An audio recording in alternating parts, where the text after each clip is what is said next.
Hey guys, welcome back to Money Mondays. It's Anthony here, the founder of Just Married Money, and today we're going to talk a little bit about home ownership, specifically the costs associated with home ownership.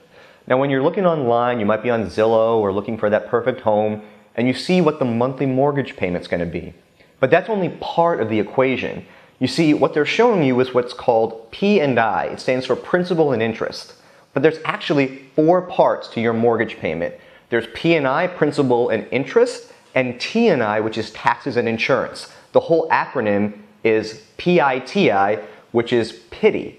And it's a pity if you don't know that all those costs are associated in your monthly mortgage payment. Now, on top of that, if it's a condo or a townhouse that you're looking at, you may also have what's called HOA fees, which are homeowners association fees. That is for upkeep of the grounds, for fitness centers or dog parks that may be on site.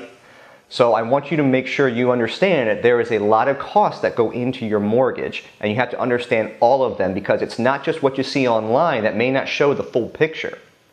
On top of that, you're going to have to come out of pocket for any maintenance and repairs that happen when you own a home. So if you're renting and the dishwasher breaks or the sink doesn't work, the maintenance man comes in and fixes it, and that's on your landlord or leasing company. However, when it's your own home and that boiler goes out or that AC shuts down, you're going to be on the hook for the thousands of dollars in potential repairs. Now, another thing I hear people say when they go to buy a home is they're just going to get a starter home and they're going to fix it up and live in it for a little bit, and then they're going to flip it and sell it for a profit. To me, that's extremely risky because then you're speculating in real estate, and unless you're a carpenter or somebody in your family is and they have free weekends and you don't have kids or a job and you have the time to invest to really do that, it's not really a good plan. I don't want you to see this first big real estate purchase as an investment. This is your home. This is where you're going to live. And I want you to make sure that it's a home that you're going to live in for 5 to 7 years, because there's usually closing costs when you buy a home that you don't even think about. There's transfer title, taxes, everything that goes into the cost of a home.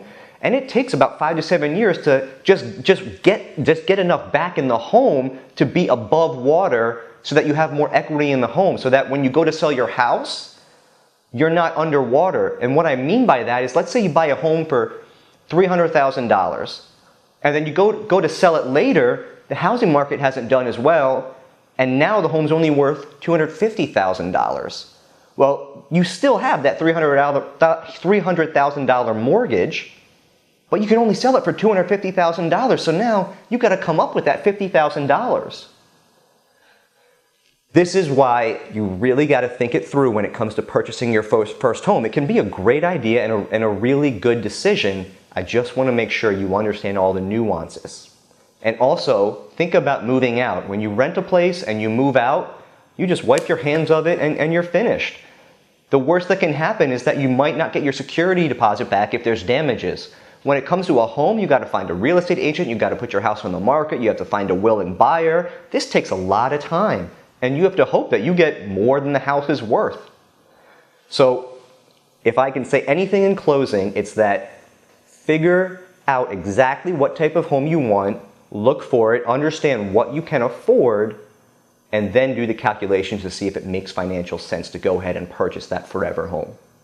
Thank you so much for listening, guys. If you liked what you heard today, I want you to subscribe to this YouTube channel, like the video, and also head over to justmarriedmoney.com, which is my blog where I talk about these topics and more in greater detail.